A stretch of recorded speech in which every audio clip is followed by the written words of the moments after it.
नमस्कार मेरे प्यारे दोस्तों, आप सभी का स्वागत है। दोस्तों, आज हम जानेंगे कि हिंदू धर्म के सभी देवी देवताओं का जन्म भारत में ही क्यों हुआ। दोस्तों, हम सभी जानते हैं कि जितने भी भगवान आवृत हुए, सारे भगवान के जन्म भारत में ही बताया जाता है। चाहे भगवान श्री राम या भगवान श्री कृष्णा या फिर महादेव, सबके आवृत होने का जिक्र भारत में ही किया जाता है। भगवान राम जो अयोध्या में जन्म लिया, भगवान श्री कृष्णा ने जो मथुरा में जन्म लिया, यहाँ फिर महादेव जिनका निवास स्थान कैलाश पर्वत बताया जाता है। जिस कारण से हर किसी के मन में यही सवाल आता है कि हिंदू धर्म के सभी देवी देवता भारत में ही जन्म क्यों लिए। भारत के जैसे कई और देश भी हैं जहां भगवान जन्म ले सकते थे, लेकिन भगवान जन्म लेने के लिए भारत को ही क्यों चुना। आखिर इसके पीछे क्या रहस्य है? भारत में आखिर ऐसा क्या है जिस कारण से सभी देवी देवता भारत में जन्म लिए। भारत में कौन सा गुप्त रहस्य छुपा हुआ है जिसके बारे में किसी को कुछ पता नहीं है। तो चलिए दोस्तों, रहस्य को अच्छी तरह से जानते हैं। हिंदू धर्म के सभी देवी देवता भारत में ही जन्म क्यों लिए। भारत को हिंदी देवी देवताओं के जन्म भूमि भी कहा जाता है, क्योंकि हिंदू धर्म के सभी देवी देवता भारत में जन्म लिए हैं। भारत के अनेकों क्षेत्र में किसी न किसी देवी देवता के जन्म से जुड़ी कथा है।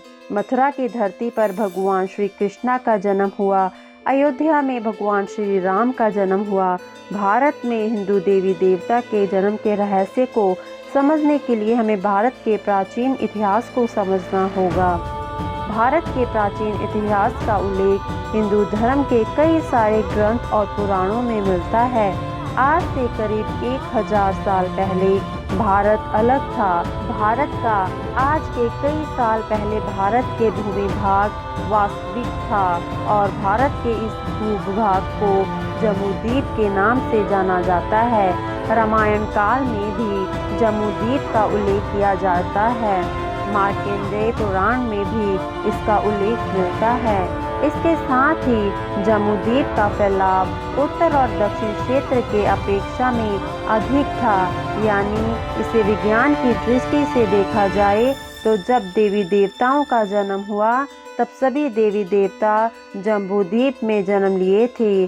और यदि हम जम्बूद्वीप को विज्ञान की नज़र से देखते हैं तो यह गोंडवाना द्वीप था। लेकिन जब टेक्टोनिक प्लेट्स हिली तो अलग अलग 7 कॉन्टिनेंट में डिवाइड हो गया और इसके पहले ही सनातन धर्म पूरे विश्व में फैल चुका था।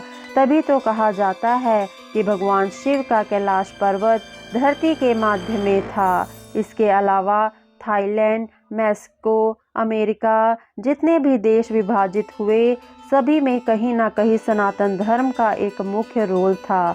और इस तरह से धरती के कई टुकड़े हो गए और कई भाग में बट गए और हर एक भाग को अलग अलग नाम दिया गया, जिसे आज हम एशिया महाद्वीप कहते हैं। और भारत को इसलिए भी देवी देवताओं के जन्म स्थान बताया जाता है क्योंकि भारत में सभी देवी देवताओं को पूजा जाता है और सबसे अधिक देवी देवता भारत में जन्म लिए और भारत में देवताओं के जन्म के कई परिणाम भी मिले हैं। भारत में कई जगह खुदाई करने पर मंदिर और भगवान की प्रतिमा मिलती है, जिस कारण से सभी लोग भारत को हिंदू देवी देवताओं के जन्म स्थान बताते हैं। भारत में सभी देवी देवताओं के जन्म के कारण इसे पावन धरती भी कहा जाता है। भारत में भी सारी देवी देवताओं के जन्म के रहस्य को जानने के लिए भारत के प्राचीन इतिहास के बारे में जानना होगा। भारत को पूर्व में आर्यव्रत के नाम से भी जाना जाता था, लेकिन आज हम इसे भारत के नाम से जानते हैं। पहले इसका नाम आर्यव्रत पड़ा और आज हम इसे भारत के नाम से जानते हैं। सबसे पहले हमें यह जानना होगा कि इसका नाम भारत क्यों पड़ा। इसमें सभी के अलग अलग मत हैं। किसी का कहना है कि राम के अनुज भरत के नाम पर इसका नाम भारत पड़ा है। दोस्तों, इसका एक उल्लेख रामायण में भी मिलता है, जिसमें रामायण से हजारों साल पूर्व स्वयंभू मनु के पुत्र और प्रियव्रत के पुत्र ने इस भारतवर्ष को बसाया था, लेकिन तब उसका नाम कुछ और था। वायु पुराण के अनुसार महाराज प्रियव्रत का कोई पुत्र नहीं था, इसलिए महाराज प्रियव्रत ने अपनी पुत्री के पुत्र, अपने पुत्र जिसका नाम अभिमन्यु था, उसे गोद ले लिया था, जिसका पुत्र नाभि हुआ, और नाभि के पत्नी मेरु देवी जो संतान हुआ, उसका नाम ऋषभ रखा गया, और उन्हें ऋषभ राजा के पुत्र भरत हुए। ओरिजन के नाम पर हमारे देश का नाम भारतवर्ष पड़ा। और इसी के साथ एक और मत है कि कुरुवंश के राजा दुष्यंत और शकुंतला के पुत्र भरत जो एक महान और चक्रवर्ती सम्राट हुए, उसी के नाम पर इस देश का नाम भारतवर्ष पड़ा।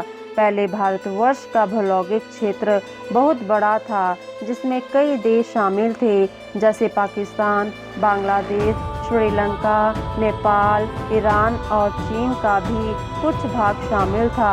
और यही अखंड भारत आर्यव्रत के नाम से जाना जाता था।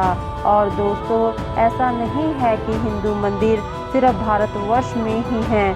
दुनिया के कई ऐसे देश हैं जहां हिंदू मंदिर का उल्लेख किया गया है, और आज भी वहां लोग हिंदू धर्म को मानते हैं और हिंदू के देवी देवताओं का पूजन करते हैं। लेकिन आर्यव्रत से कितने देश को अलग होने के बावजूद भी सभी देवी देवताओं के जन्म स्थान खंडित नहीं हुए, और सभी देवी देवताओं के जन्म स्थान भारत में आज भी उपस्थित हैं। राम के जन्म स्थान अयोध्या है, और जो आज भी भारत में है।